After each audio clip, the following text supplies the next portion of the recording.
Hi guys, welcome back to my channel. My name is Alexis, and today I'm just going to be sharing my most recent book purchases, most of which were from eBay, so can't really say the price range would be the same. And majority of these would be new subgenres within romance for me. Of course, got historicals, new authors, and contemporary, and a bunch of paranormal from the same author, as well as dark romance, or at least what I've been told is considered dark romance. Again, I haven't dove into those subgenres yet, so let's get started. The first one I'll be talking about, since Christmas is over and I am not one to read a lot of Christmas themed books. If anything, I get exhausted listening to Christmas music every day because of the radio or because it's always on TV with the specials. Not to say that I don't watch them, but every day in December, just about every day, or at least since Thanksgiving, it's exhausting for me. I don't care for it. In fact, Christmas is not my favorite holiday. Thanksgiving is. So, December gets a lot. A lot. Christmas gets a lot. So, with that being said, I'm going to start off with You Make It Feel Like Christmas. And this technically consists of two stories, Donna Hill and Frances Ray. I did already complete it, so I will briefly talk about what happens. The first story is Rocking Around That Christmas Tree by both authors, and it's about Denise and Edward and their marriage. They're already 27 years in, and Denise is kind of feeling drained and unseen by her family, only an essential caregiver for doing housework or the sewing, but she doesn't feel like she has anything to herself or her hobbies, and everything is kind of too sheltered for her, or that she's not allowed to participate in her marriage. She feels more like she does things for them but not with them per se. She doesn't feel like a partner. And when she decides to tell Edward, her husband, hey, I want to get a divorce, he's completely taken aback by this. He doesn't see it's coming. He thought that their marriage was in a good place, but over the Christmas season, mind you, she tells him shortly before Thanksgiving that she wants a divorce, and he is determined that by Christmas they'll be back together and happy, and everything will be as it was. But of course, it doesn't return to as it was, because he needs to see what everything that Denise felt that they were missing, and which he is right, and he slowly comes to terms with it. But their marriage ends stronger, or continues stronger, if you will, because of course it ends happily ever after.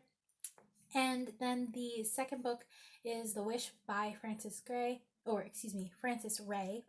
and she created the story about Nicholas Darling, who essentially says he isn't looking for romance or marriage, but the local the local godmother, you could say, she grants his wish that, although he didn't verbally say it, his wish from when he was younger, that he would have a fairy tale life, or something romantic and happy marriage and all that stuff. So she decides to grant that wish, and Nicholas, who wasn't currently in a relationship, he's single and uh, wasn't looking for anything serious. He ends up finding an attraction, mutual attraction with Andrea, who is the granddaughter of said godmother, and it's supposed to be between them. It's predictable as a Hallmark movie would be. I would say both of them somewhat are in that sense, for these two. And that's not a bad thing, because sometimes you just want that in a romance, which I did. And mind you, again, this is the only holiday book I felt like reading because of that. And both of them new to me authors. I know they've been around a long time. In fact, one of them, Frances Ray, already passed away, or so I thought it was only essential for me to pick up their book, because I thought, giving them a shot, and authors I've never read, so, why not? The next one I also read, by Danielle Allen, and this would be her novella Truth or Dare.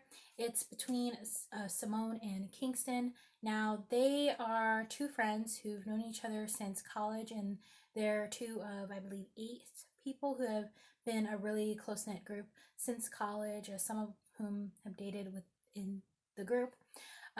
But Truth or Dare was kind of their game that sometimes people ended up together because of it, but it was always lighthearted, and the group of friends took their, relationship as a group seriously. So whenever a relationship ended within the group, they didn't use that as an opportunity to, break up the friend group, because for them, the friendship was the most important. So they were able to maintain that throughout the years. Years later, after college, two of the people from their friend group are getting married, finally, as expected, and they meet up again at the destination wedding. The first night, they're back together as a group.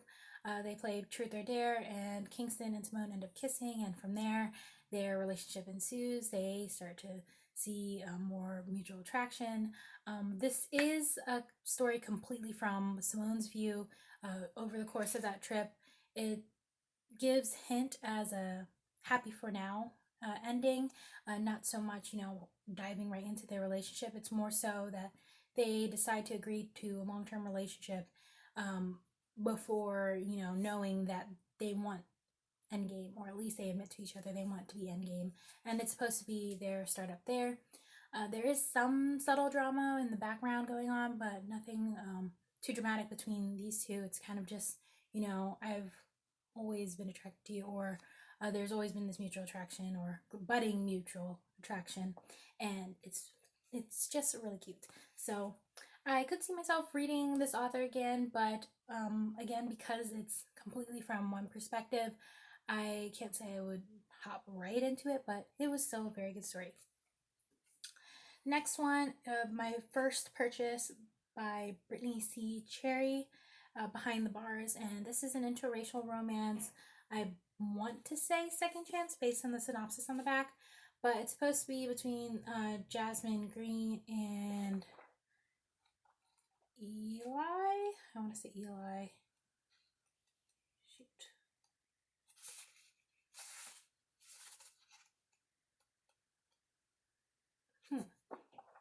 It would be nice if it would show.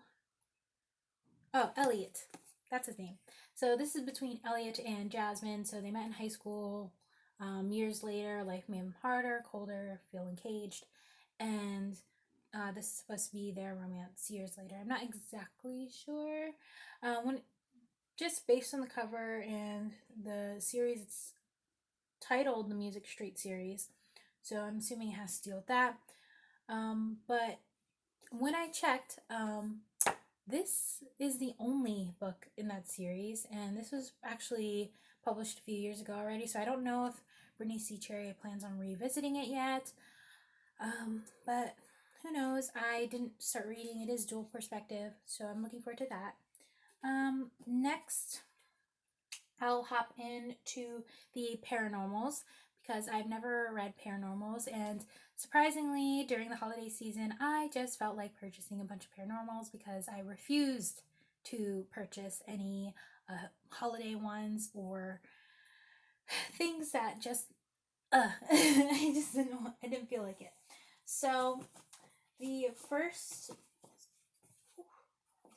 few, this would be from the Ghostwalker series by Christine Fahan.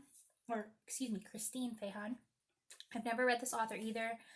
In fact, I ended up finding two of her books at my local thrift, and one of them came from the Ghostwalker series, so I thought, why not? I might as well get the rest of the series so I can, start, because that book that I got in my local thrift, it was one of the middle books and not one of the first ones or the last, and I prefer to start from the beginning.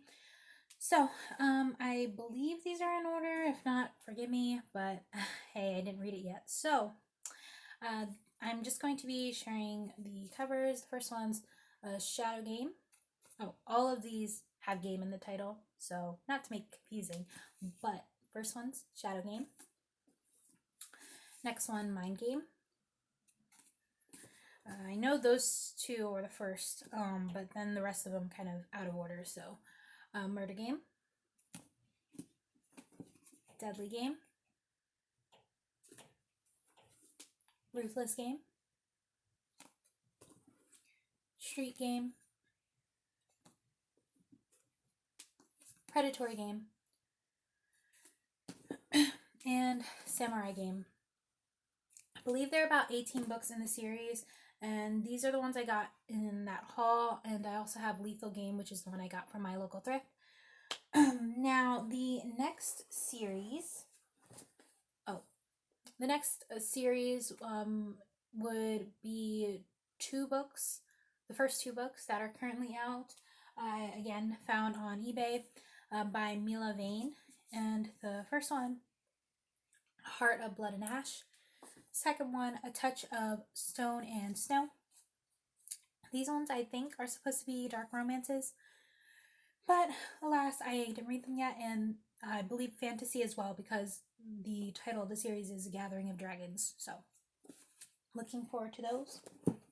And now the last series that I have would be from the Bastion series by Stephanie Lawrence.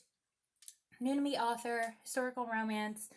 I will essentially be going in order, but I am missing two from this series because, again, it was an eBay lot, and why not get more for your buck, and instead of waiting to get everything in order.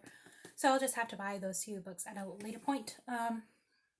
The first one is technically 0.1 according to Goodreads, but that is Captain Jack's Woman. Very nice cover. You can read the synopsis if you wish. The next one, The Lady Chosen, and mind you, of this series, this is the only one that didn't have a step back. Everything else has a step back, and they're in pretty good condition, so no regrets. But the second story, The Lady Chosen, I'll be sharing them. Very lovely. Very, very lovely. Next one, A Gentleman's Honor. So here's cover, step back. Very good condition. Very good condition. A Lady of His Own. It's probably one of my favorite because it's 2-pager and it's very nice. I highly believe that step backs need to be brought back because they're not inclusive, and we need more inclusivity, and essentially these front covers are, in my opinion, discreet, and then you get your mighty goodness in the interior. So another reason to bring it back, because discreet and clean on the front, but inside get your delight, right? The next one, A Fine Passion. Very pretty. Nice spring day. And next one, To Distraction.